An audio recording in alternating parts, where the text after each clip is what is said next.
two questions, double-barreled. One, habeas corpus. You're getting a lot of heat over. No, there are people that are concerned about it. I don't know how I would categorize a lot of heat. I mean, it's good that people participate in. I think there's a lot of misunderstanding, unfortunately, about what it does. But here's what I do know: Al-Qaeda and other terrorist elements have made a very concerted effort to recruit and try to recruit American citizens to participate in a war against the United States. The reason why, when you're in a war, and we are in a war against terror, the reason why you don't put people in an Article 3 court or a normal courtroom is because it's not about deterrence. When you arrest somebody for a crime, the reason why you arrest them and punish them for a crime is because you hope that in the future other people won't commit those crimes because they're afraid to be caught and that they'll go to jail. When you arrest a terrorist and you take a terrorist into custody or an enemy combatant, it's not about deterrence. On the contrary, many of these terrorists want to get caught or they want to die. It's about gathering information to prevent future attacks, and it's about denying them the opportunity to go back in the battlefield and rejoin the terrorist organizations. And that's why I supported it. That's why 90-something senators supported the Defense Reauthorization Act. Are you supporting ending or severely restricting habeas corpus for U.S. citizens? No, on the contrary.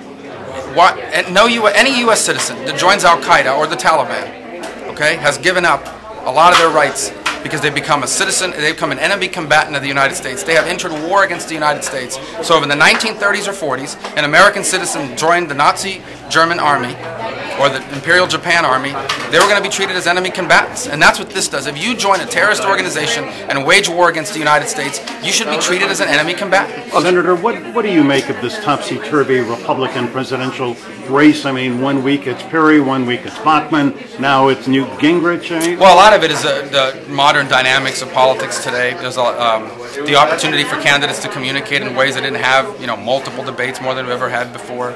It's been different from other campaigns. These candidates have spent a lot more time on the debate circuit sometimes than they have on the, rubber chicken circuit in Iowa and New Hampshire. So that makes it unusual. And it's been an unusual race in terms of the number of qualified candidates that have been going at it. So, I think every race has its own dynamic. I remember back in 1991, you had 7 Democrats, and there wasn't a clear front runner. Everybody thought Bill Clinton had no chance to win, and he came back and won. Right. Last night, Bill, on ABC, Newt Gingrich said, "I will be the nominee." Do you think he will? I have no idea who's going to win the nomination. Like every other Republican voter, I'm watching, considering the options, watching these guys go through the trial that is a campaign for president. And at some point I'll have to make a decision because we have an election here at the end of January over who I'm going to vote for. Whether I'll tell you or not is something else. He was very helpful to you, though, wasn't he? Yeah, he was. I've known the Speaker Gingrich for a while. He came to Florida when we were working on 100 Ideas, and it was helpful. I think he even wrote, not the foreword, but he wrote like a commentary on it in the book. Obviously, Governor Romney campaigned for me as well. I served with Congressman Paul's son and have gotten to know him pretty well in the U.S. Senate.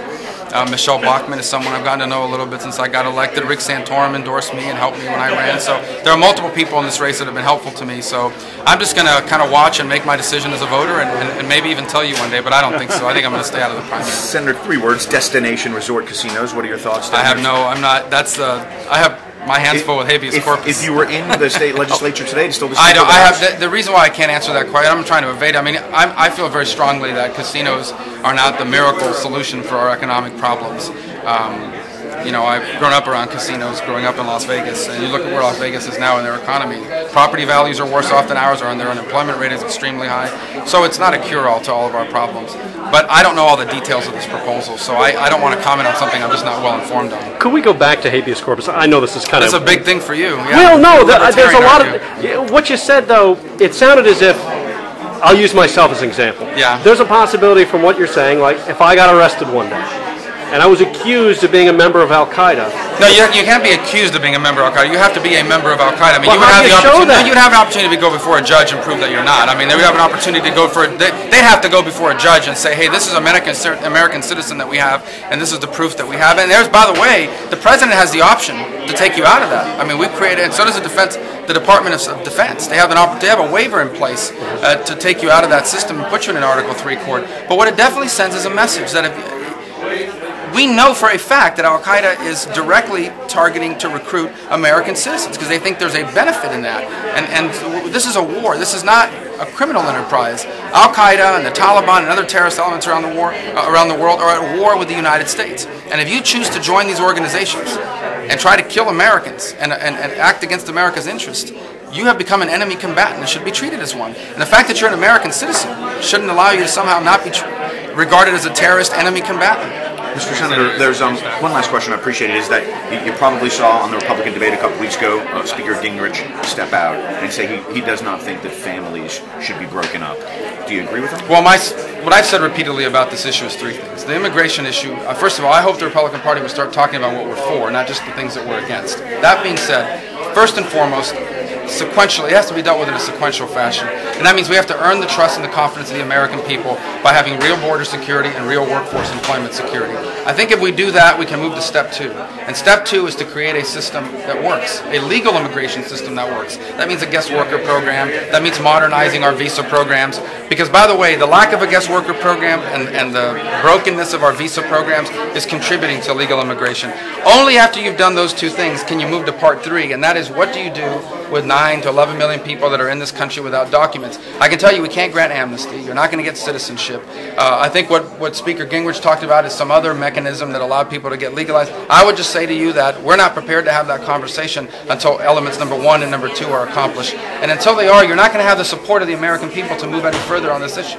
And that's what I've said repeatedly. You would support a guest worker program? Sure. A real guest worker program that allows people to apply in their home country, receive a tamper-proof identification card, enter the United States of America for a defined job to do, and when that job is finished, go back home until they're needed again, if they're needed again. Not for the folks who are here illegally now.